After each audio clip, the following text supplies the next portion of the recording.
Good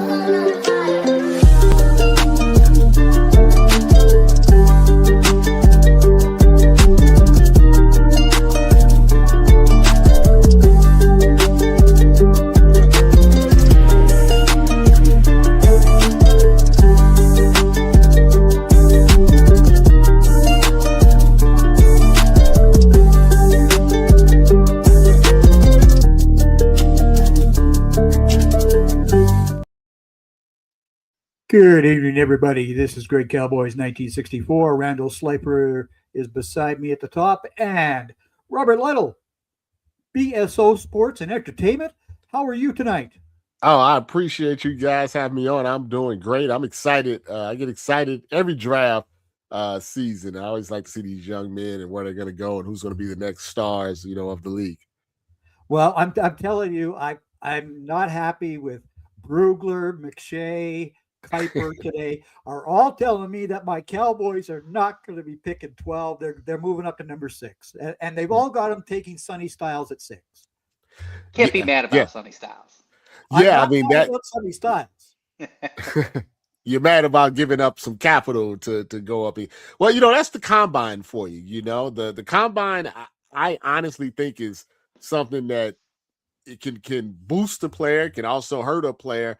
But I never really took too much stock into it. But, you see someone like Sonny Styles that for a long time was in the top 10, 15, 20 range. And he goes there and you realize what a physical freak he is, right? To me, that doesn't make him any better than, what he was. I mean, I thought he was excellent, beforehand. But that moves, people up, whereas if some guys don't, test well or something like that, it can move them back and you can potentially get a better player falling in the draft because, they didn't run a 4.1140 or something like that. Oh, they're running in shorts and T-shirts and stuff, but they're not fast on the field. So you really have to take all that with a grain of salt. Oh, exactly right. I mean, Randall and I just did the Epic Mock 26 draft here over the weekend, and nobody wanted to trade up to the 12 spot. And all those defensive players were gone. All of them. So am I going to reach for a Thieneman or something like that? Not a chance. I took Kenyon Sadiq because he was my number 10 player on my board. That's it. Draft good players. Right? Exactly. You have to be ready to go the best player available, just like they did with CeeDee Lamb. And that's why I tend to agree. Yeah, I tend to agree with I know there's different type of need base and things like that, but I always tend to agree when you get to your number and you look at your board. And I mean, if there is some separation between the need and the number one player who you have left, I think you take that number one player and figure it out, later. We've seen that work more than saying, oh, I need a guard, so I'm going to take a guard 20, picks higher than someone that could be, elite at whatever position they're in, because football has become a lot like basketball where it's almost positionless. This is not where the X receiver always stays on X, or the corner is always at the corner, or the guard can't play tackle, or the running back can't play the slot, or the safety can't be the linebacker, and the linebacker can't be the edge. If you have a creativeness enough with your coaching staff and you have a talented person, you can make a lot. That's why I think Caleb Downs, whoever gets him, you're going to be getting potentially the best pound for pound player. But because he's a safety, you're going to get him at a farther back. But he's going to have the impact to me as if you drafted almost a quarterback. Well, yeah. I mean, I really like the position list, because if you look at the Super Bowl, Seattle's corners had about 3 pressures and 2 sacks in that game coming as a cornerback because of simulated pressures and creepers and things along those lines. That 3-4, like McDonald's defense is positionless defense for sure. Yeah, absolutely. I think that's something that I think you have to. I say coaching in football, maybe more than some other sports, because there are so many people on the field. You can't skirt on coaching because you can scheme. You can scheme. Yeah. I mean, Samuel Darnold, was not great. Wherever he gets to, Seattle, he gets to Minnesota. Good head coaches that are known, for good coordinators that are known for handling quarterbacks. You see somebody like Malik Willis. You would think that he was going to be out the league if you watched him in Tennessee, He goes to Green Bay, he gets under LaFleur, and then all of a sudden, this guy's looking like he could be a quarterback that could be a starter in the league. So coaching, along with drafting, along with evaluation and scouts, kind of all goes into it. Oh, absolutely. I want you to tell everybody about your book. Yeah. I want Speaking of the draft. That's right. Speaking of, I have a book. It's the best way I explain it, the genre I call it is sports noir. So it's a murder mystery thriller, like a James Bond or a Jason Bourne. But just imagine if those individuals weren't military, ex-cops, assassins, but they were sports people, involved in that. So the key character in the book, Maxwell Powers, he is a retired NBA basketball player that started out in the league, real hot. He was a champion, rookie of the year. He had some downfalls with drugs and gambling, and it ends up, kind of being pushed out of the league. It's kind of seen as a cautionary tale, but he has a unique ability to see patterns and to solve puzzles, kind of just like a point guard would, in the NBA. Yeah. Then when his friend, who just happens to be the Super Bowl winning quarterback that year, a quarterback athlete that he mentored when the athlete was younger, he's in a hotel room after winning the Super Bowl. He wakes up. There's a dead woman in the hotel room, and he doesn't remember how she got there.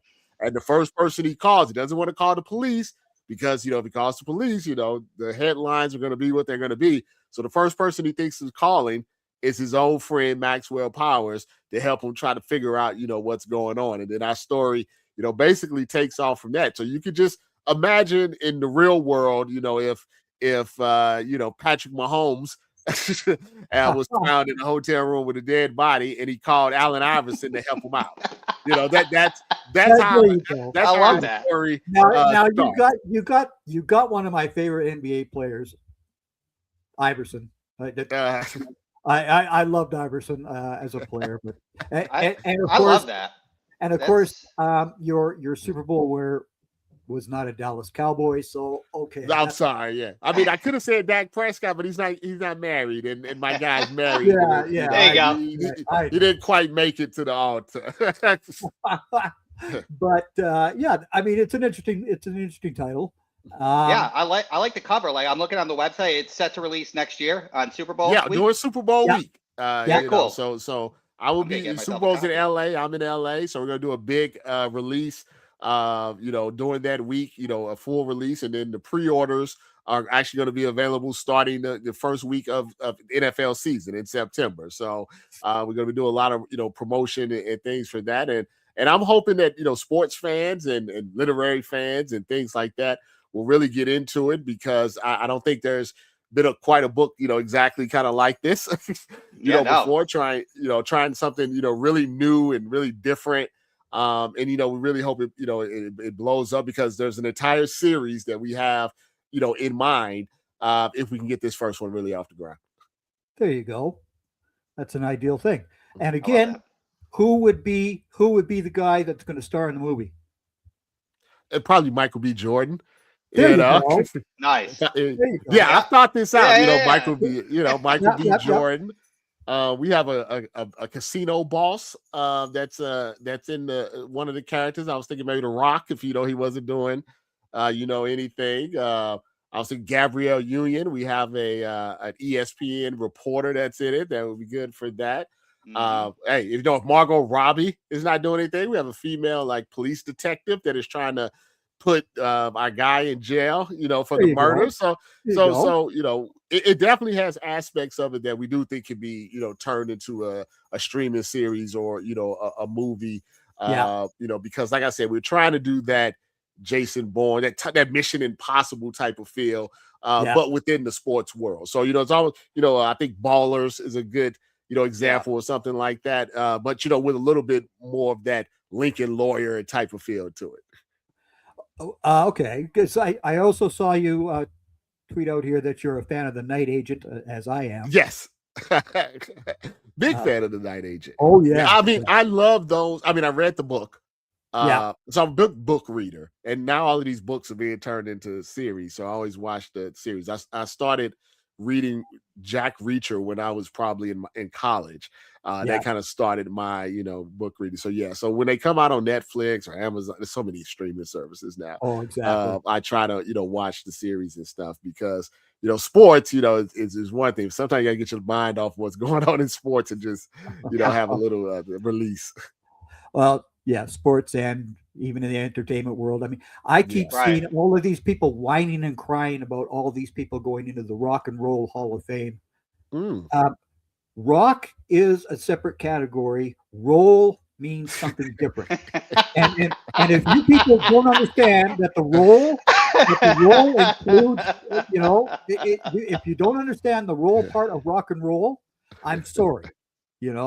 I've complained bitterly because I grew up here in Canada, although I lived in the U.S. for many years as well. But Rush was a huge act.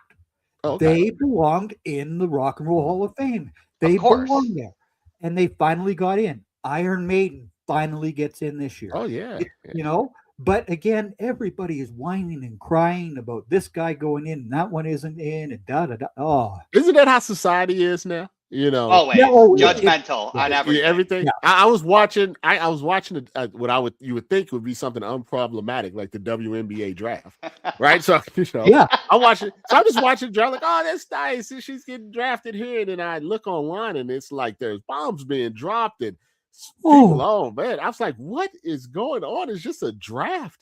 Like why is like you said, everything now? It just can't be. Oh, I'm happy for them. I hope it works out. It has to be an argument. You can't even go online and say, something's nice outside today. What's nice about it? because I'm an old guy, I think the WNBA trophy needs to be named after Cheryl Miller. That's who Carroll Miller should be recognized, and that should be the winner of the WNBA championship. Yeah. And it's great that it's great that she's going to be on NBC this year covering the game. Yeah, I saw that. That's fine and dandy. But wow, I was attacked by so many kids 3 years ago when I said Cheryl Miller should be the. And that doesn't seem very problematic, but of course, no, not at all. Everything is. I wish whoever was the first person to invent a burner account should be crucified at that point, because everybody anonymous on social media is just brutal for it. Well, it's so funny because those are always the people that talk about free speech. Yeah, right. But they don't have the real names, no picture. You can't identify them. But they're always the ones that you can say whatever you want to say without repercussions. But but their name is John 999666662 with a donkey as their profile pic. Oh yeah, and it just amazes me. You are a Buckeyes fan. Yes, alumni. Yes, as a matter of fact. Yes. I did not go to Notre Dame, but that's so of course we both hate that school up north. Of course. Oh yeah, definitely. Yeah. Even though ask Randall, where did I have Will Johnson last year on my cornerback list? I had him very high, did I not? You did. Yeah. You still didn't say the name of the school, but yeah, you put him there. Exactly. And more this year, I have as a highly rated edge and all this other good sort of stuff as well. So I'm fair. About this. Now, reluctantly fair. Yeah, that's a good way of putting it. Yeah. But when the Cowboys drafted Mozzie Smith and Luke Schoonmaker in the first and second round, I was, are you kidding me? No. I mean, it was just, I knew Mozzie Smith was not going to be a good NFL player. I just knew this. Now he's with the Jets, thank goodness. But we still got. He was riding his high school prowess. Oh, he was.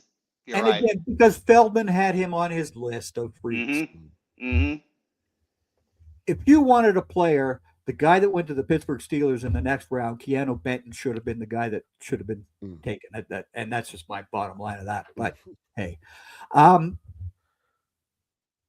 which one of the Ohio State Buckeyes this year, because they're all going to go high, except for Styles' younger brother. Yeah. Which one of those is going to be the guy that makes the biggest impact? Yeah, I think if you want to say impact and also, probably safest, is Caleb Downs. Especially the way, like we talked about, they play defense. Even when you go back to Alabama, he just literally transformed what was a leaky, Ohio State defense for some of the previous years with Ryan Day to two defenses that could have, won back-to-back national championships. They were that good, and he was kind of the anchor, of that. Now, Arvell Reese that's a potential, pick. And it's always scary with potential picks, but that ceiling is high. That's mansion ceiling, that's 10 feet ceiling, high. So that's very important. Where he goes, I think is important, in the coaching. I think with Carnell Tate, I don't know if you're going to get the same as you've gotten from, JSN, Emeka Egbuka. I don't know if he's at that level. I think he's going to be a high end, maybe number 2, wide receiver, but dependable.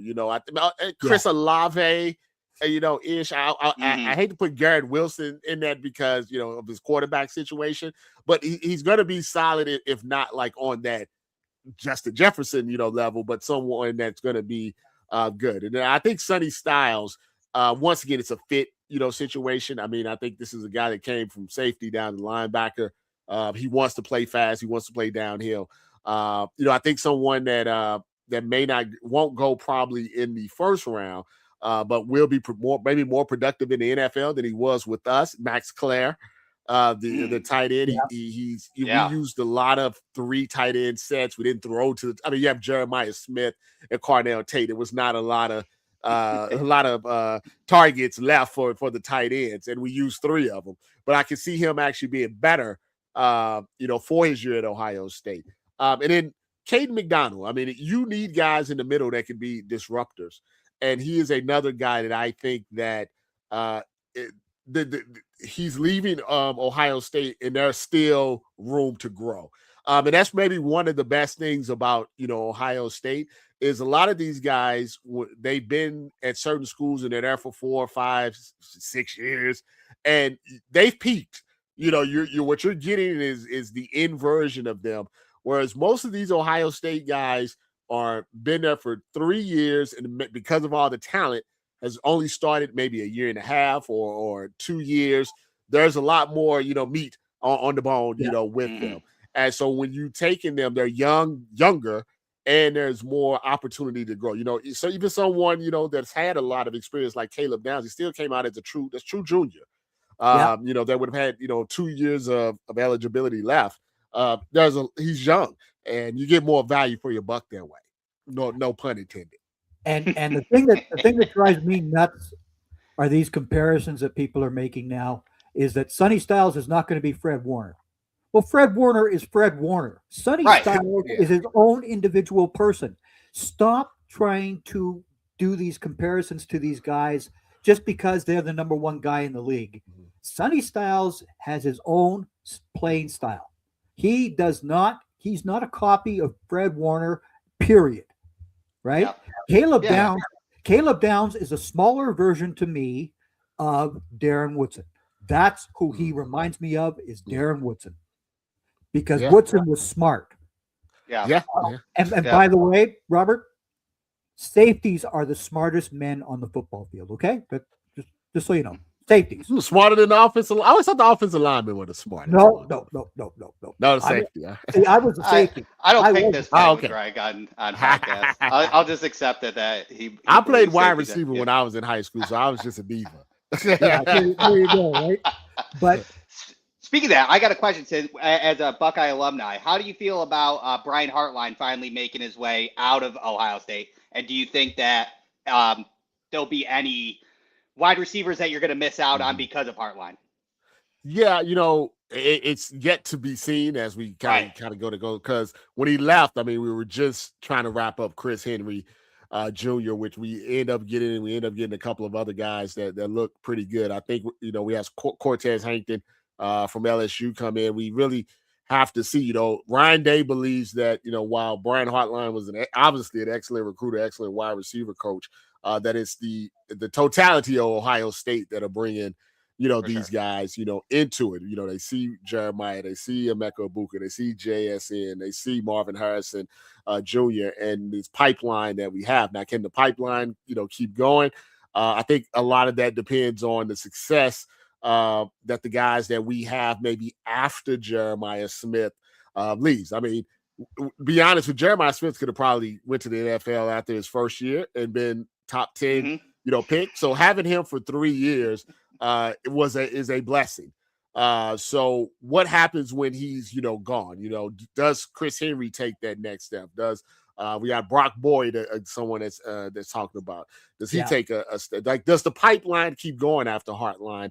And did Hartline leave with that promise that, hey, if Ryan Day ever decides to go to the NFL or decides this is just too much for him, and because coaching at Ohio State is like, right, how it is. It's like being a Dallas Cowboys coach or being a Yankees coach or things Duke coach or whatever. There's a different level of pressure, that maybe burns you out after 10, 11, 12 years, and Ryan Day's up getting close to that 10-year mark where we've basically burned out coaches. So does Hartline come back? Under that preference that, hey, if that job ever does come open, is yours, for the taking. So this year is going to be interesting. Our schedule's much harder than it was last year. The defense we have 51 new players because of all the transfer portal, stuff. I think the offense is a little more experienced because Julian Sand is in his second year, and I think we got good defensive guys now. But this is not going to be a cakewalk. But the expectation at Ohio State is never going to be 9-3. It's not going or 10-2. That's never going to be a good year for us. It's always going to be, are you in the playoffs and did you beat Michigan?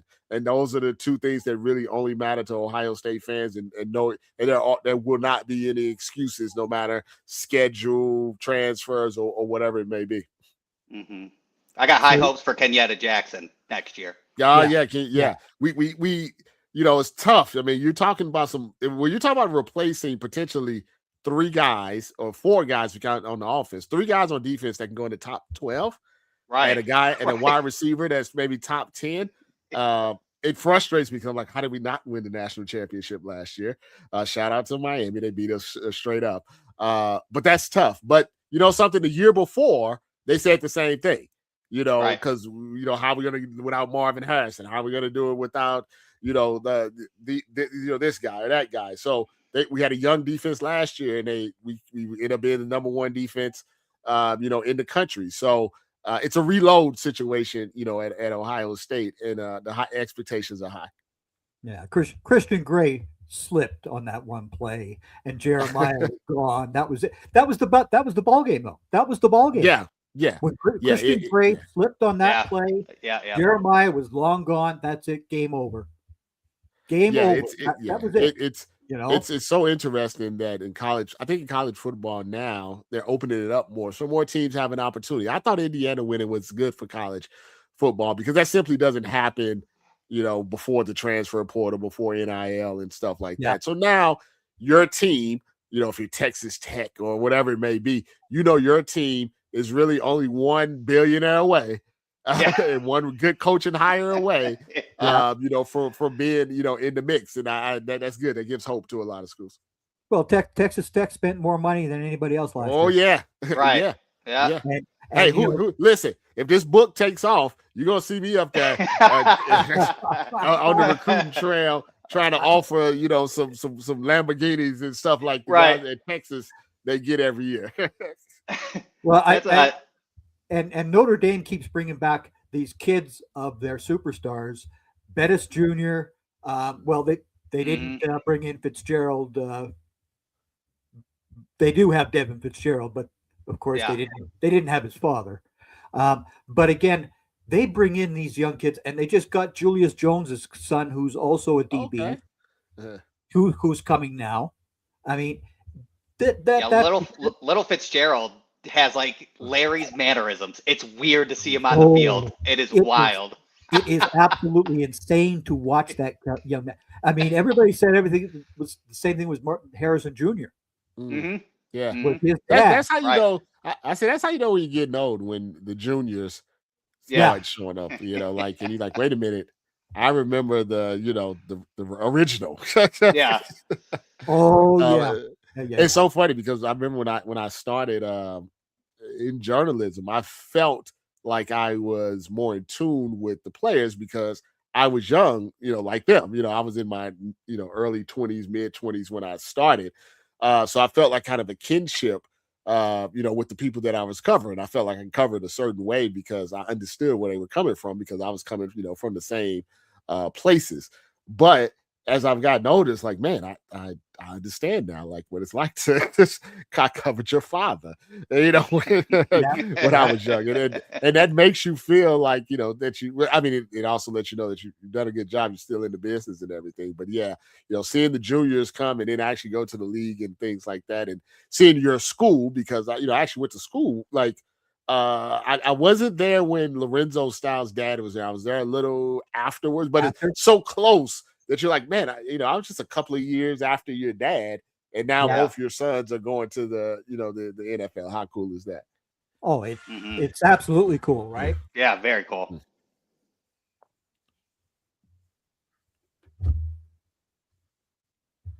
Mr. Bill. Is he talking to his dog?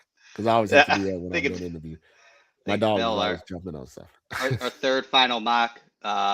Okay, no problem. There you go. Right. Yeah, Bill Carroll. Bill Carroll for our final mock. Yeah. Oh, okay. Let's see. Okay. Most trades. Yeah, he's not going to be available tonight. I was saying, he's standing by. I understood. Yeah. not a problem.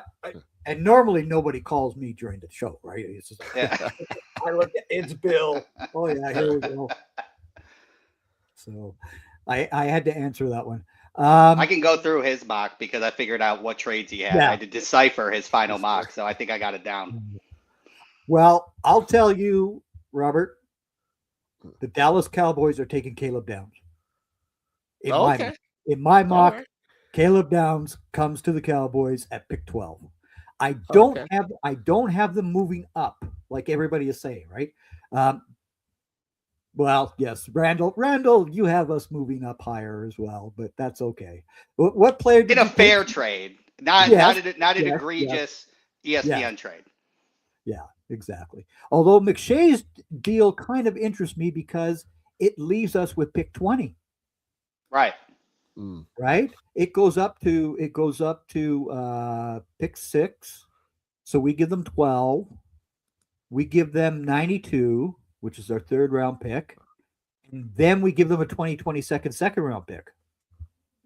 Oh. Yeah. See, I said 12, 112, your fourth, and a 2027 third for 8. Yeah. So either way, as long as I don't mind moving up if that's the case, especially if Sonny Styles is going to be if it's for Sonny Styles, I'm in. Yeah, but for sure. If it's Caleb Downs, I'm in.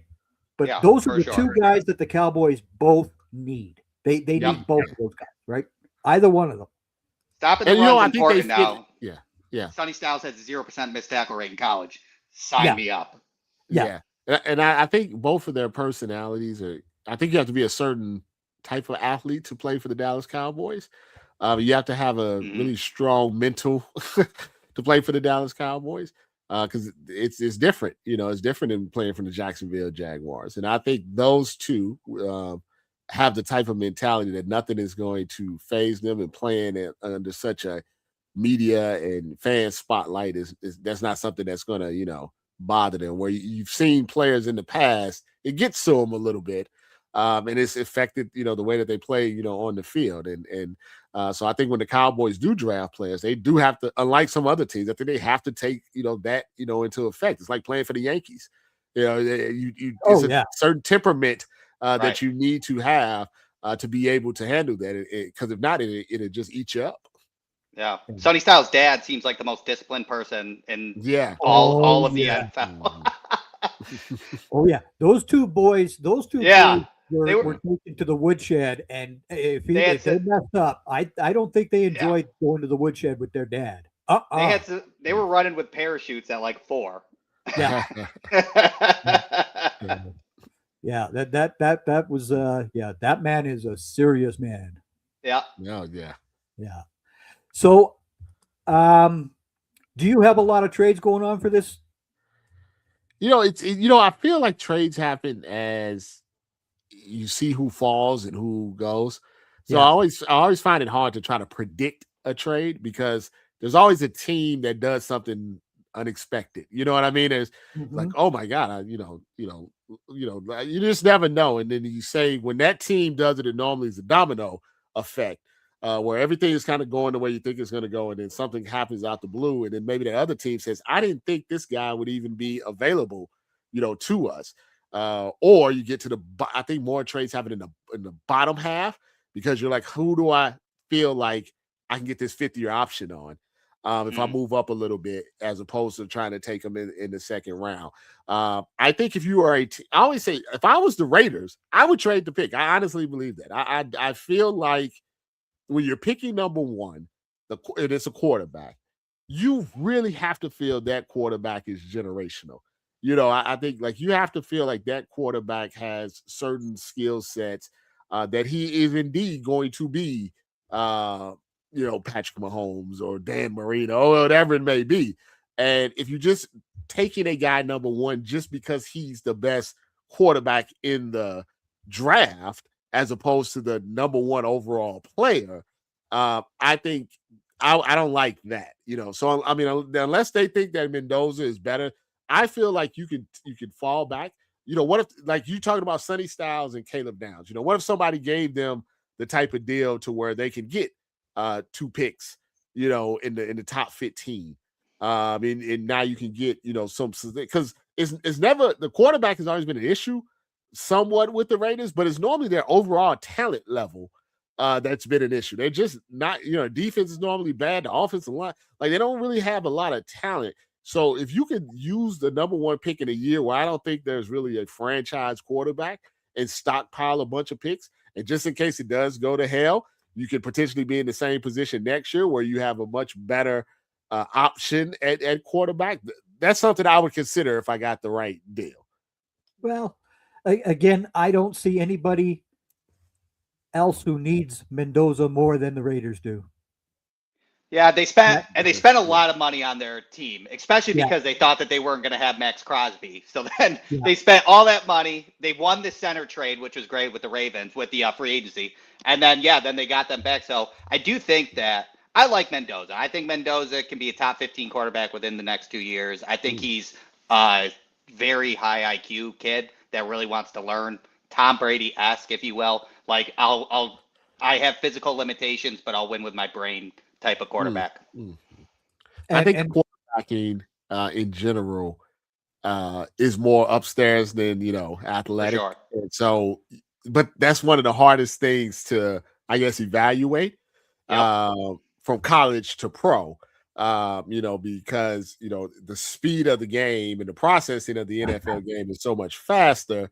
There's really no way to replicate that like you can for a running back, seeing a hole, or a wide receiver doing a route, or a defensive lineman. Like, it's very hard to know what's upstairs and how someone's going to handle that. And a lot of times what we see is the athletic ability and the mental ability have to catch up, to each other. You've seen it with Josh Allen. You've seen it with Lamar Jackson. They have all this athletic ability that can carry them into the mental part starts to kind of catch up, to it. When you're just mental, let's say like Fernando Mendoza, you better hope that catches up real fast, because the physical limitations then, if it doesn't, are going to become more pronounced. Because you don't have the type of arm where you can make a mistake, but you throw it so hard you can overcome it. You have to be anticipated. That's what Brady, I will always tell you, is the way he processed was his superpower.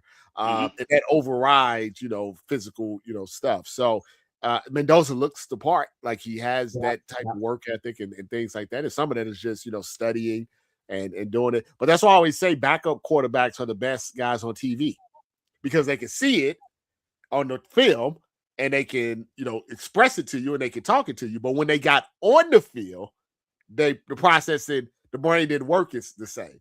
So that's why they're good on TV, but not necessarily with starting quarterbacks in the NFL. No, Great point. See, this is the thing that I've always said. Okay, everybody last year criticized me when I said Shedeur Sanders was not going to be picked in round 1. Everybody was after me. I said Shedeur Sanders backs up way too much. He's a back. He goes backwards. No, you cannot win at the quarterback position by going backwards, especially in the NFL. You have to be able to set your feet, go into the line. You have to be able to release that football at that point, and you have to be able to take a hit. That's why Drake May was so successful this past year. He steps up in that pocket, and he takes hits. But boy, he found his receivers. Right? Yeah, I thought that. Yeah. I think that is something when we talk about the transition from college to the NFL, something that Shedeur did that he could be coached out of. So I don't think that was a detriment enough to keep him out of the first round, in my opinion, because if we're talking about this year's class and Ty Simpson's going to probably potentially go in the first round. Why would he go in the first round with limited starts, a poor end of the season, and he's still getting the chance at a first rounder when Shedeur's, in my opinion, was his flaws were coachable. The NFL is still a very racist league. Hello. Well, I thought Shedeur was a back end, first rounder. Yeah, same. High second rounder. But the flaw that you see is the flaw I think everybody saw is that his line was so bad that he had a little PTSD. He had PTSD. But you would think that, like you said, that was something that was, coachable. Fifth round was just like when it got to the second round, I'm like, okay, I understand. That does happen from time. Lamar Jackson was a 32 pick. We seen Geno Smith so we've seen it happen. We Will Levis and stuff. But once it got like to me, there was nothing on film that I would say, oh, well, Dylan Gabriel or Tyler Shuck or anything like that was better than Shedeur Sanders. So it was kind of odd to me that these quarterbacks were kind of going ahead of him, But then he goes to the worst possible spot, in Cleveland, where you don't really, that's kind of a cluster that's going on there, which goes back to one of my original points about getting drafted. Sometimes, everybody wants to be drafted high, right? But as the draft goes along, I think it's much, much, much, much, much, much more important where you get drafted. Like I was looking at some of the mocks, and one of the mock had Carnell Tate going to the Browns and the USC wide receiver going to the Chiefs. And that's 4 picks apart. But that could be basically the moon and the earth apart in regards of potential opportunity, better, organization, second quarterback, contract. Obviously. So I know there's money, involved in 5 and 9, but man, you really have to think if you asked them, like you could go pay for Patrick Mahomes and Andy Reid, or you can go to Cleveland. Now you're going to be giving up, $5 million, but your career trajectory is probably going to be a lot different. So, I just hope that when these kids get drafted, that they get drafted and they're not lame duck coaches that they're going to, and that they get kind of coached up. Oh, see, and this is one thing that drives me crazy about these older NFL coaches being the guys who pick players. You have no idea how the college game is being played. You're way too old now. I don't care who you think you are. Jimmy Johnson, when he had success with the Cowboys at the beginning of his draft cycle, was because he had just come out of college. Yeah. And that man understood the college game at that point, and he loaded up those Cowboys. I mean, loaded them up. And and now we see Christian Parker, who's a 34-year-old DC. Yes, he's never done the DC job before, but this guy's reputation is such that, whoa, okay. I mean, and that's why I want Sonny Styles or Caleb Downs on that Cowboys defense. Those two guys just absolutely fit the bill. They fit the bill. And again, your DC, Randall, Jim Leonard. Yep. He uses more dime defense. For sure. Right? Than what Christian Parker would call, which is more of a nickel defense. Right. good nickel player. And I think the 49ers were pretty good in nickel last year. I believe. Yeah, That's why I want one of them. Right. That's the trend of the defense now, is getting somebody like Caleb Downs, a la Kyle Hamilton, who is in Seattle right now that I cannot. Nick Ebenworry. Caleb Downs is one of those guys. Jalen Kilgore from South Carolina could be one of those guys. Stuff like that, where you get that hybrid, and then you make him run around the field and do everything that you don't expect. Well, which is why when we did the epic mock, and I watched Jim's guys talking about my picks, and I'm going, you guys don't understand. This is the needs of the Dallas Cowboys. Yeah. They don't get what the Cowboys really needed. And Jalen Kilgore was my pick at 92, right? Right. Julian Neal was my pick at 112. Okay, so I've got another safety. I've got a corner. I took Kenyon Sadiq because that tight end position needs another body. You can't have a guy averaging just 4.9 yards a catch. Hello. Right. No, I agree. I mean, yeah, I like Kilgore. Me being 5 miles away from University of Arkansas, Julian Neal is my guy. So that's right. Cannot complain about that. But again, that's the whole thing. These guys were the best player available when I was picking. Right. Agreed. And that's how the Cowboys need to succeed this year. They have to go with the BPA, whoever it is, at their spot.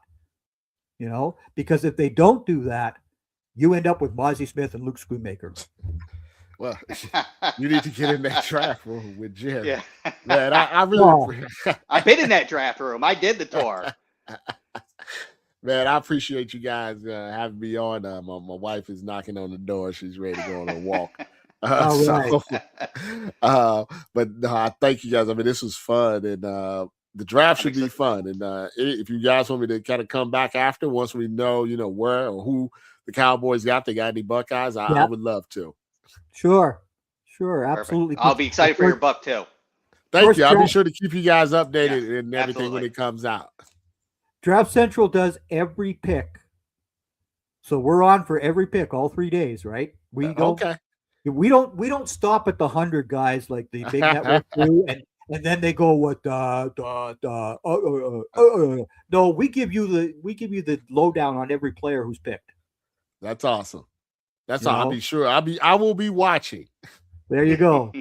All right, guys. You have a wonderful night. All right. Take care, Robert. Bye-bye. All right, Randall. Let's get it. Let's do the mocks. Who's going first? Let's do Bills. There he is. Okay, you want me to run through it because I kind of got the trades down? Yeah. Okay, cool. All right. Well, we'll go through the names and then we'll talk about them differently. But yeah, first Fernando Mendoza, QB, Indiana. I think we all have that 3. He's got Bills is very interesting, by the way. He's got the Jets taking Sonny Styles at number 2.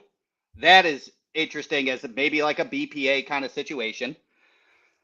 Dolphins trade up from 11 to 3 and take Arvell Reese to get the edge. I guess, in a 3-4, Arvell Reese as an outside linebacker, I guess, can work coming from the 9-eye.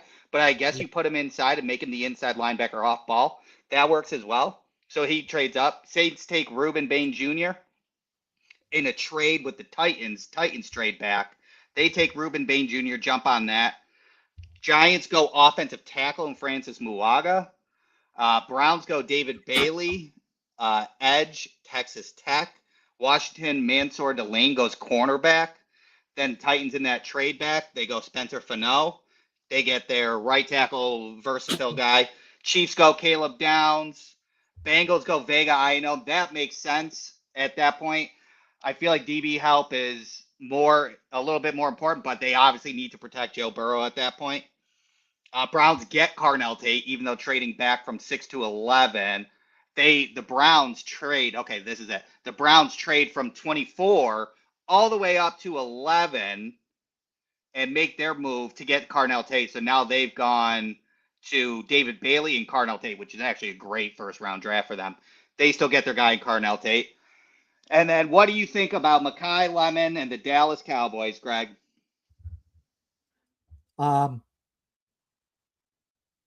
it. I would. Well, I mean, Makai Lemon was my number one receiver. I don't mind this, but again, how much ball is Makai Lemon going to get when you got Pickens and CeeDee Lamb, right? Right. I would much rather have gone with my guy who was number 10 on my list, because Makai Lemon is number 12 on my list. I'm going to take Kenyon Sadiq if I was in that position, because you look at all those defensive guys who are already gone, right? Right. No, I feel it. I get that for sure. And then the Rams go Jordan Tyson. I think wide receiver kind of makes sense now with the Rams trading to get McDuffie, where cornerback was their biggest need. Offensive line is a need as well, but wide receiver is somebody they got to get next to Puka. The Eagles trade with the Ravens and move up to 14 and take Monroe Freeling from Georgia. They need a tackle where their tackle's aging, and Lane Johnson, everything along those lines makes sense. Bucks take Kenyon Sadiq. I think that's a popular pick where Kenyon Sadiq goes. Cade Otton is their lead tight end one. So then you put them in 12 personnel. Kenyon Sadiq's that guy. Giants take Peter Woods. That also makes sense on that interior to beef up that line. I like that. You got Sonny Styles and Peter Woods. Nasty front seven in New York in the Jets. Then you have the Lions take Caden Proctor. I think that's a popular pick with the Lions as well. I do buy the smoke that Dan Campbell loves Caden Proctor, to be honest with you. His versatility. Dan Campbell would set him up with a wide receiver screen, so that makes sense. The most surprising thing about Bill's first round final mock is Jeremiah Love falling all the way to 18. Hopefully, obviously, Bill will be on next week. That is a question I'm going to remember, so he could let us know why he thinks he's going to fall to 18, because that's super interesting for me. The Bears. Let's see. The Bears trade with the Panthers. They're at 25. They move up to 19 to take Jermod McCoy. He falls a little bit. They take that BPA cornerback. And then Avion Terrell. What do you think about that, Greg? I don't mind Avion Terrell. I like Avion Terrell. I think that's a good pick right there. Yeah, I don't care about his pro day stuff. I don't care. Yeah, me neither. I watched his film. Exactly. That's what I go by, right?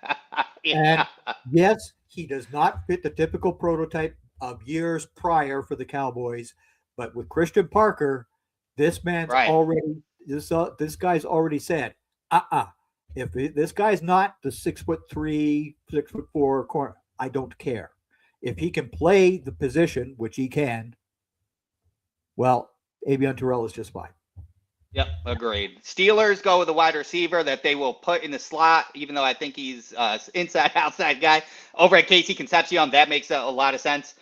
Chargers go Caleb Lomu. That also makes sense. They need offensive line help that may be able to kick inside, because their tackles are will be healthy in the coming years. So Lomu can maybe kick inside, I guess. The Ravens get back, but they still get Denzel Boston to have another outside X. That's a good pick by them. The 49ers now trade. The Cardinals have made it all the way to 24, and now they make it all the way to 27 from pick 3, which, again, that's question number 2 I would like to ask Bill, is 3 trades to get to 27. And the 49ers take Keldrick Falk, the edge, Auburn. Love that for them. You can work them inside, outside for the 49ers. They need to beef up that front line.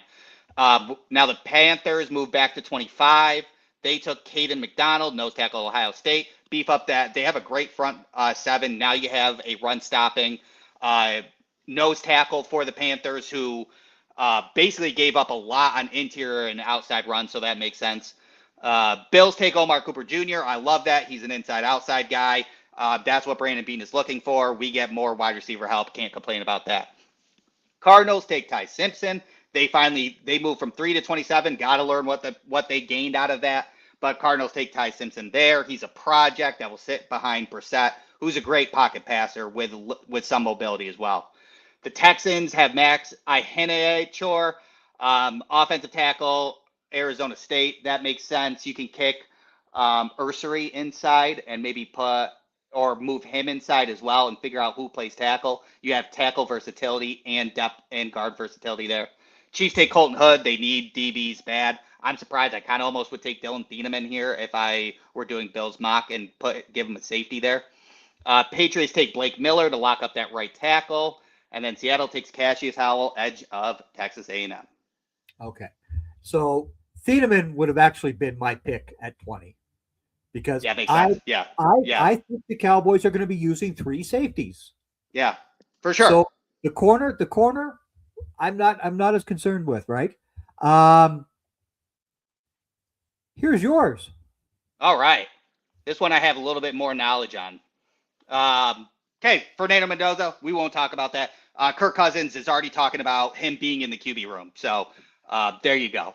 I've got Arvell Reese to the New York Giants. I think that off ball for the New York Giants brings that spark to their defense, and he can work at that second level and pass rush production over inside linebacker, and that's why I think Arvell Reese goes ahead of Sonny Styles.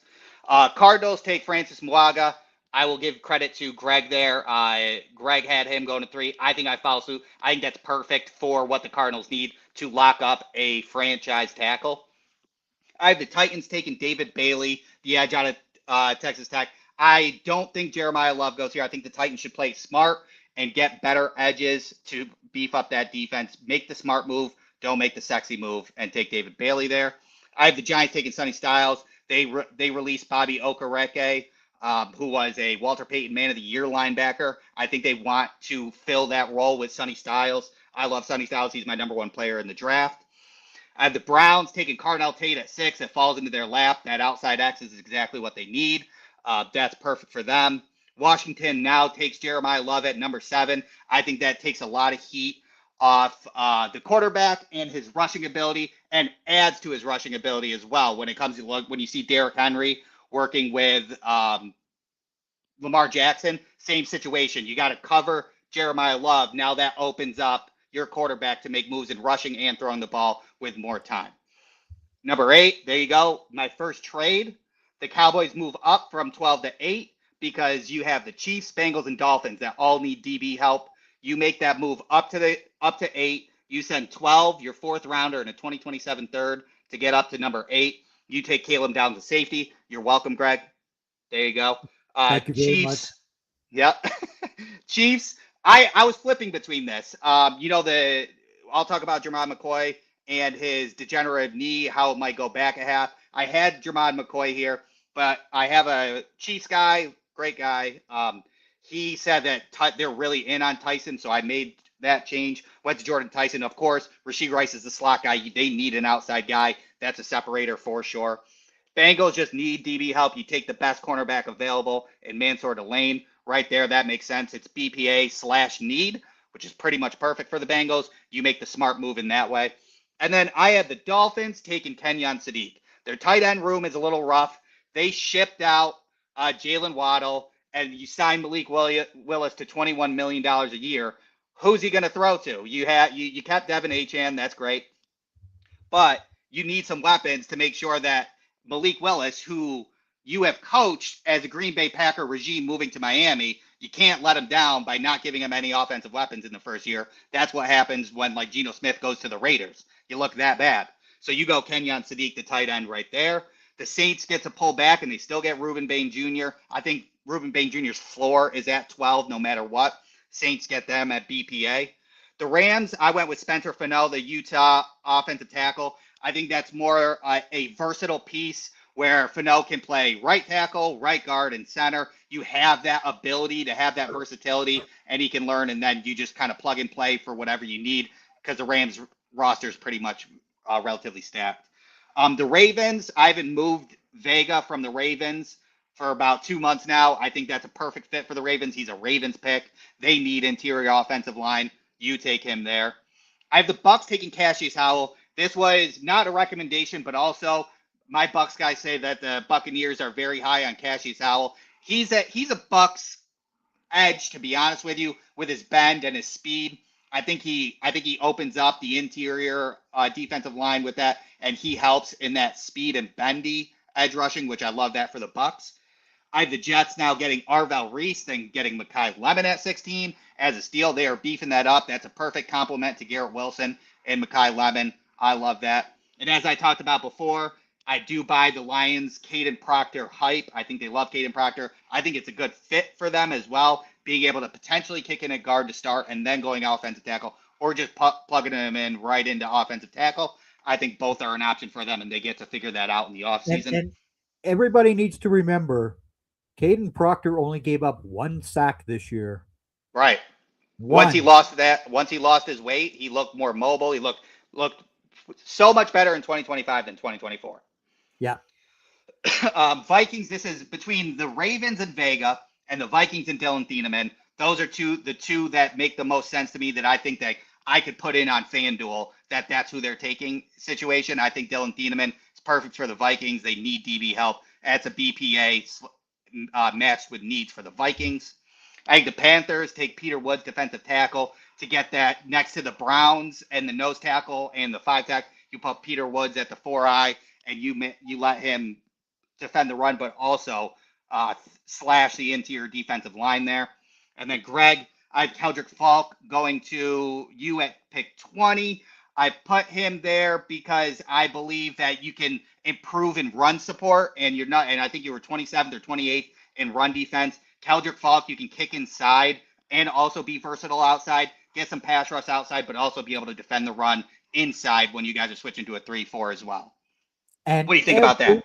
Everybody forgets that in 2024, the man did have 7.5 sacks. Bingo. Yes, he only had 2.5 this year. He still got pass rush. He still got pass rush shoes all day. You know, Steelers. Oh, sorry. Go ahead, Greg. I was just going to say, I don't mind Keldrick Falk. And Schrager did say yesterday, that's all he's heard is Keldrick Falk is going to be a Cowboy as well. Oh, okay. Cool. There you go. I'm a little smart there.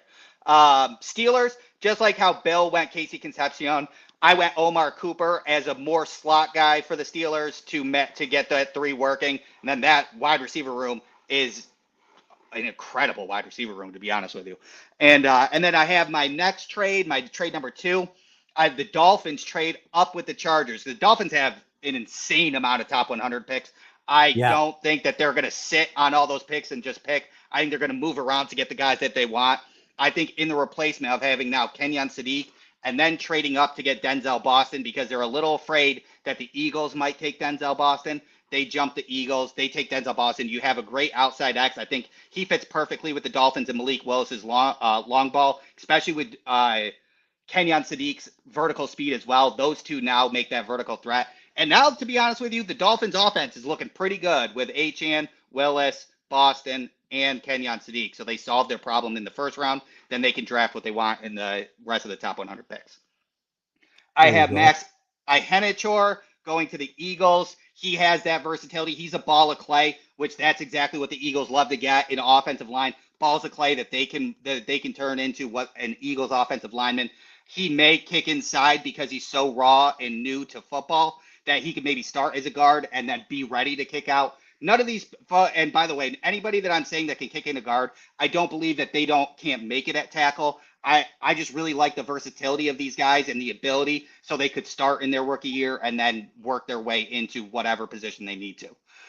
The Browns, Monroe Freeling ends up falling to 24. The only reason I think Monroe Freeling falls to 24 is because the Lions love Caden Proctor. So I think the Lions take Caden Proctor because they just love him. And then I don't think that the Vikings, Panthers, Cowboys, Steelers, Dolphins take offensive line. So there's a small dry spot, and then it kicks back up, and that's how Monroe Freeling lasts to 24. You have your right tackle, you get your left tackle. Now you have a wide receiver. Let's see what Shedeur Sanders can do in that offense. Bears, Akeem Mesidor. Honestly, I think this is my number 3 most common right there. Akeem Mesidor fits the Bears defense like peanut butter and jelly at that point. He's exactly how Bears pass rush runs. Akeem Mesidor is just an easy pick. They run up to the podium with that card on Akeem Mesidor. Bills take Casey Concepcion, Texas A&M, my guy. So I'm not gonna fret and say that I didn't kind of set up the draft to get Casey Concepcion. But the Bills, the most visited player in this draft cycle has been Casey Concepcion at 3 times. They met him at the combine. They did a private workout and they did a Zoom call, and then they did a top 30. He's the only one that's been visited 3 times. So I'm just reading the tea leaves at this point, but He is a 4-level burner, manufactured touches all the way to vertical speed, best man separator in the class, and best press releases in the class. Exactly what Buffalo and Josh Allen needs, because Josh Allen led in sacks, in career sacks this year, other than maybe, I believe, his rookie year. And that was a lot because our wide receivers could not gain separation. He had to hold on to the ball, and he made a business decision by taking the sack instead of going for a fumble. So we get that, which is perfect. I have the 49ers take Malachi Lawrence. I think he's a great DPR. The 49ers, the way they run their defense, he can kind of go pretty much ham and learn defending the run from those front 4 guys, which are so good at doing it. And he can be a DPR in the rookie year as he goes. It's a good fit for the 49ers. I have Caleb Lomo, offensive tackle to Utah over to the Texans. I think you put him at the left tackle, and then you make Ursery go into guard, and then he becomes a very good guard. You lock up that left side, which they desperately need, and I think that's a really, really good combo. I think that's honestly what the Texans should do. I'm not the GM, but that's what they should do.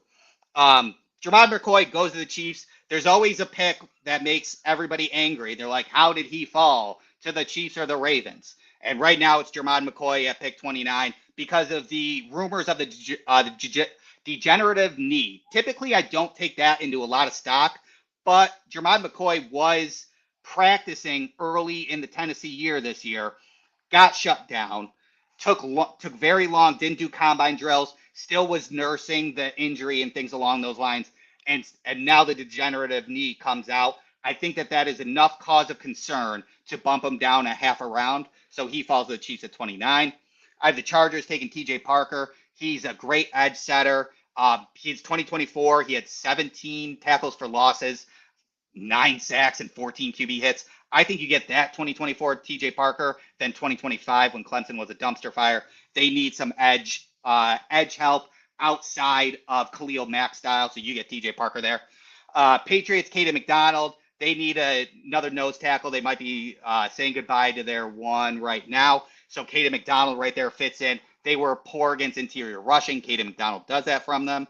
And then my final trade is the Seattle trading out to the Raiders. Raiders send 36 and 102 just to move up 4 spots at 32. They want to secure a 5th-year option, and they want to secure their right tackle. The Raiders spent so much money in the offseason, a lot on the offensive line.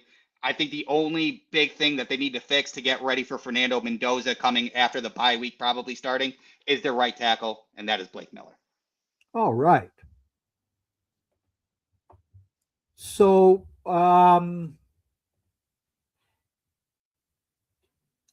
Malachi Lawrence was the player that I picked at 27 in the Epic Mock Draft. Oh, yeah? Yeah. I did not steal that one. I gave you your flowers for Mao Noah. That's it. There you go. But yeah. again, he was the player I took. Yeah. It's a good pick. So again,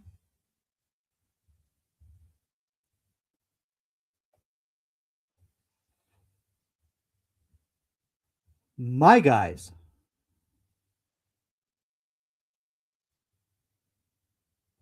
All right, we got Fernando Mendoza. I've got David Bailey going to the Jets. Then, of course, I took Maioa to the Cardinals. The Titans, I'll give them Jeremiah Love. Arvell Reese goes to the Giants. I think they need more of the outside linebacker help than they do the middle linebacker. I've got the Browns taking Carnell Tate. I've got Sonny Styles going to the Commanders. Reuben Bain goes to the Saints. Jermod McCoy goes to the Chiefs. The Bengals take Delane. I've got the Dolphins taking Malachi Lemon. That leaves Caleb Downs to me. Thank you very much. There you go. Spencer Fano does go to the Rams. Ione goes to the Ravens. I've got Cassius Howell going to the Bucks as well. And that's actually something that Jeff also mentioned to it when we were doing the Epic Mock. He thinks Cassius Howell would be the ideal fit for them. Yeah. I've got Tyson going to the Jets, Caden Proctor to the Lions. That's all three of us. Yep. So if you guys want a FanDuel bet, go ahead. Yeah. I've got Dylan Thieneman going to the Vikings. Omar Cooper Jr. goes to the Panthers. I like that. I think Bryce Young needs another solid target, and there you have it. Mm-hmm. This is a trade that I have. I send pick 20 to the 49ers, and the Cowboys go back to 27. They also pick up picks 127 and 133. And the Niners take KC Concepcion. I'm sorry, Randall. I'm sorry. That's okay. I've got Peter Woods going to the Steelers. They got to get younger on that defense. That makes sense. And he's a perfect candidate for their 3-4, I think. The Harbaugh coached team in Los Angeles, that guy that I don't like, but they get they what I just don't. I know it's okay. Yeah, I'm just laughing. His brother in New York, I'm fine with, but yeah. Then I've got the most talented offensive guard, physically speaking, and that's from all aspects of his physical side of the guy is Bisontis. I just think he would be a perfect fit for the Chargers because, of course, they've got their tackles. They've got their tackles, but that guard position is a little iffy. He's a plug and play. Yeah. I've got Keldrick Falk going to the Eagles. Monroe Freeling does drop down to the Browns. I think the Bears need the big run stopper in the middle. That makes sense. Caden McDonald. And then I gave the guy with 2 visits to the Bills, not 3, but 2, Denzel Boston, to the Bills. And then I take the Canadian, Akeem Mesidor, at pick 27 to the Cowboys. I think the Texans go right to a guard. They don't need to play with a tackle moving to a guard. I've got them taking Emmanuel Pregnon from the Oregon Ducks. The Chiefs, you need something other than... You really do. You need something other than their one pass rusher that they currently have. Yeah. Yep. Zion Young is the guy. Caleb Lomu goes to the Dolphins, and that is so necessary. I mean, the Dolphins need help on their O-line as well. And Kenyon Sadiq fell down to 31. He goes to the Patriots. I know. As a Bills fan, by the way. Yeah. Yeah. Right? Yeah. And then I've got Kalen Rutledge, the Georgia Tech. That guy is just a beast. And you've already lost Kenneth Walker. You need somebody else who can open up holes for Charbonnet and their other running backs as well. Plus, Kalen Rutledge is also a very good in the pass game as well. So definitely, I've only got the one deal right now. I think I really don't understand the mindset that I'm hearing from so many of these teams, because I'm hearing the Cardinals want to drop out of 3. The Giants want to drop out of 5. The Browns want to drop out of 6. The Saints want to drop out of 8. The the Chiefs, are also talking about moving down from 9, right? Well, I don't know. Who's going to do it? Who's going to take these guys? Right? I think you're right. I think there's not going to be a lot of trades. I don't think there's going to be a lot of trades. I think too many people want to move back because the cat was out of the bag 2 months ago when people were saying that the 35 to 90 is the heart of the draft. And I think it was consensus that people thought that. And when 32 teams think that nobody's going to want to trade up or back. They think that they can get their guy when they want him. Yeah. You know, and I keep hearing the Cowboys being the ones that are going to move up. Well, Caleb Downs, again, I'm with you. Sonny Styles, Caleb Downs is the only people I would trade up for. That's it. Like if the Bills had pick 15, I would, because, and we're kind of similar in how our defenses are in, positives and negatives. I would give a lot to get Sonny Styles if I was at pick 15, 13, 12, and Caleb Downs as well. See, I mean, Sonny Styles, why did you go to the combine? Why? Yeah, I know. Yeah, it just made you way too good. Because I mean, he was the consensus pick for the Cowboys at pick 12 before the combine, right? And then boom, he's going to be a top 5 guy. That's it. Okay, no. But when I watched him on film, he would be the guy that would be the green dot guy. Bottom line. But again, I also love Caleb Downs. Yeah, same. He as we talked about, Caleb Downs is the guy that defenses want to make their defense versatile in packaging, creepers, pressure, different kinds of pressures and things along those lines. Him being able to run around the field. I think we're entertaining, Buffalo's entertaining that with Cole Bishop. If we can find a free range safety that has good range and let Cole Bishop run around the field and do a lot, that gives the opportunity for him to be like Caleb Downs. Oh, exactly right.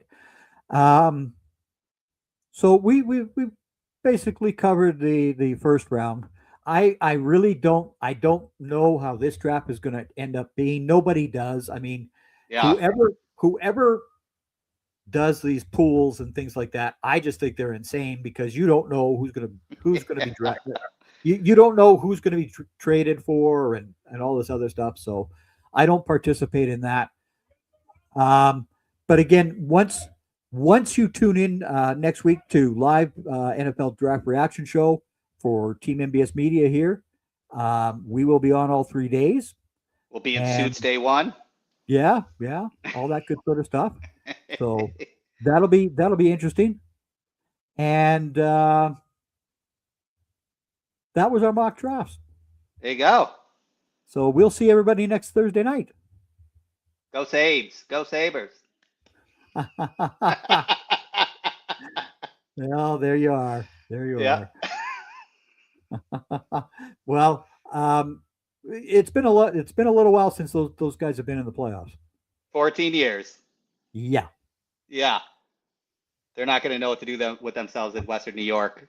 It might be like 70 degrees in Western New York while the Sabres are in the playoffs for the first time in 14 years. Like, the jail's just going to be full. Yeah. I'm old enough to remember when they lost to the Flyers, and that was such a painful series to watch because of the fog and all that BS that they had. Oh yeah. It was horrible. Western New York heartbreaks, the Dallas Stars with the crease, everything. Yeah. It's just Western New York. We have the thickest sports skin known to man. Well, mine has gotten pretty thick over I bet. Yeah, for 31 seasons as well. Right. Good point. Do you buy into this thing, though, that so many people are saying the Cowboys are 2 defensive guys away from being a Super Bowl contender?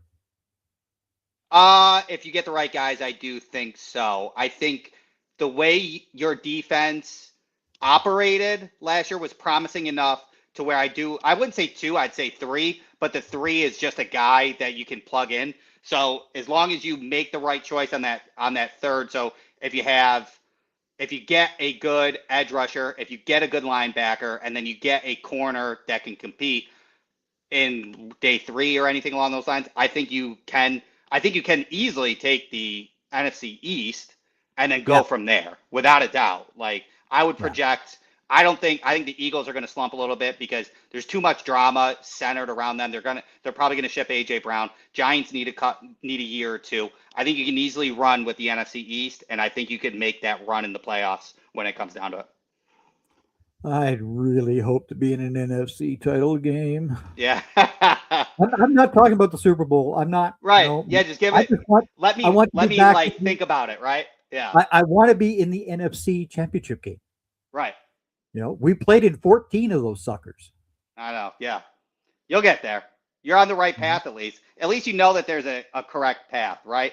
Like 3-4 years ago, you had Micah Parsons on podcast, and it was just drama central. Jerry stayed out of the limelight this offseason a lot more than he has. It looks like the direction is going the way it's supposed to instead of the theatrics, in my opinion. Yeah. And it's the theatrics that just drive me off the deep end. Exactly. Exactly. Right. I mean, when he came out, your employees do their job. Yeah. like when Jeff and I were both just absolutely beside ourselves when Stephen and Jerry were saying Tyler Smith is a left tackle. No, he's not. No, he's not. No, he's not. Right. He's a guard. He is a guard. Right. Do not leave him out at tackle. Right. Yeah, and he's 100%. An excellent left guard. Exactly. And he's got his second contract. Thank you. Yeah, they got to listen to us once in a while. Oh, yeah. So don't draft anybody from that school up north, okay? Yeah, there you go. It's only one school out of like 375. Yeah. Indeed. All right, Randall. We'll see you next week. Everybody else, take care. We'll see you guys Thursday night for night one of the NFL draft.